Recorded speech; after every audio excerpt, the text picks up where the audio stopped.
आज बात करते हैं ओपन क्लॉ की। ये एक ऐसा एआई एजेंट है जिसने इंटरनेट पर तहलका मचा दिया है और इसकी वजह है एक ऐसा आइडिया जो सॉफ्टवेयर की दुनिया को पूरी तरह बदल सकता है। तो चलिए जरा इसे समझते हैं।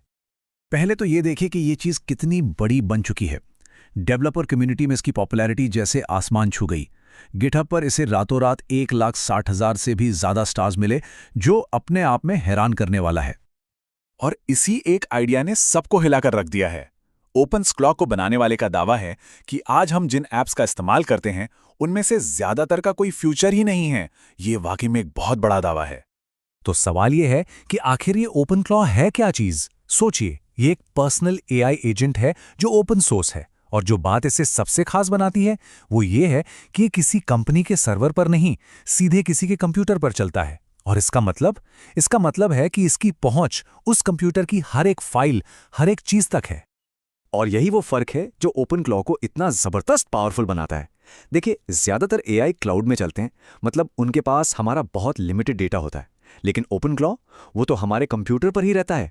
और जैसा इसके क्रिएटर कहते हैं, ये हर एक चीज कर सकता है जो एक कंप्यूटर कर सकता है। तो ये सब शुरू कैसे हुआ?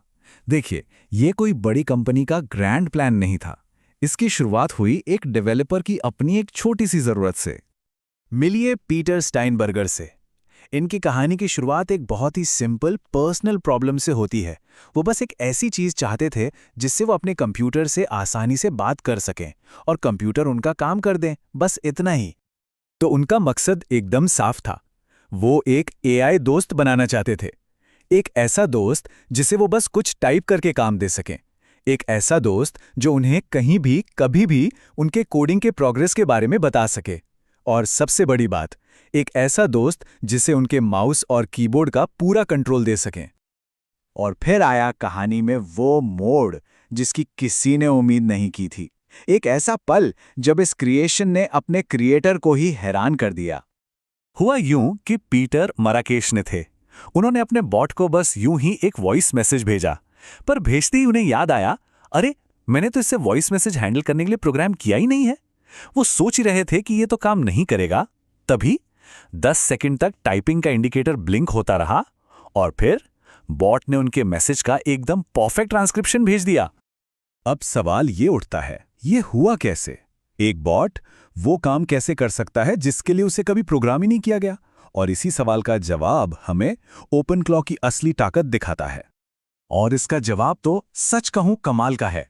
बॉट ने जो किया वो देखिए। सबसे पहले उसने फाइल के डेटा को पढ़कर पहचाना कि एक ऑडियो फाइल है। फिर उसने कंप्यूटर पर मौजूद एक टूल FFmpeg का इस्तेमाल करके उसे कन्वर्ट किया। और ये तो कुछ भी नहीं, इसके बाद उसने हार्ड ड्राइव पर सेव की हुई एक OpenAI API की को ढूंढा और उस की का इस्तेमाल करके फाइल को ट्रांसक्रिप्शन के लिए OpenAI को भेज दिया। मतलब उसने धीमे लोकल मॉडल को डाउनलोड करने के बजाय सबसे तेज और स्मार्ट तरीका खुद ही खोज निकाला।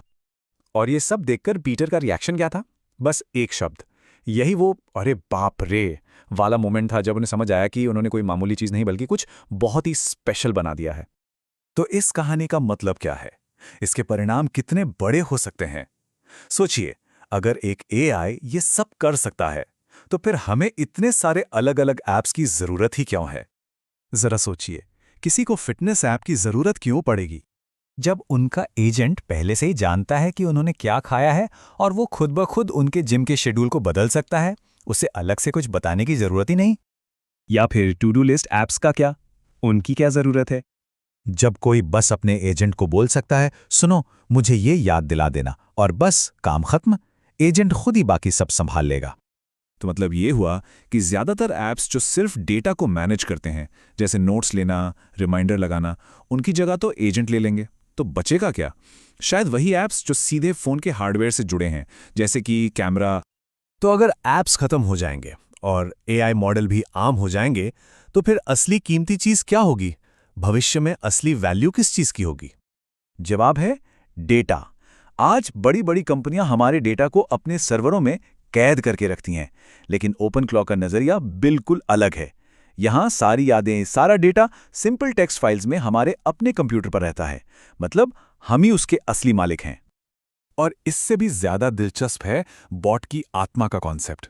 ये एक स्पेशल फाइल है soul.md, जो ओपन सोर्स नहीं है। ये फाइल बॉट के कैरेक्टर, उसकी पर्सनालिटी और उसके कोर वैल्यूज को डिफाइन करती है। यही चीज उसे सबसे अलग और यूनिक बनाती है। और ये सवाल वाकई सोचने पर मजबूर कर देता है। जरा सोचिए, ये एजेंट हमारे बारे में इतना कुछ जान जाएंगे कि उनकी मेमोरी फाइल्स हमारी गूगल सर्च हिस्ट्री से भी कहीं ज्यादा पर्सनल और सेंसिटिव होंगी। तो हम आपको इसी एक सवाल के साथ छोड़े जा रहे हैं। अगर किसी के पास एक ऐसा एआई हो जो उनके बारे में सब कुछ, बिल्कुल सब कुछ जानता हो, तो वो उससे क्या पूछेगा? ये सवाल सिर्फ टेक्नोलॉजी के भविष्य का नहीं है, ये हम सबके अपने भविष्य का सवाल है।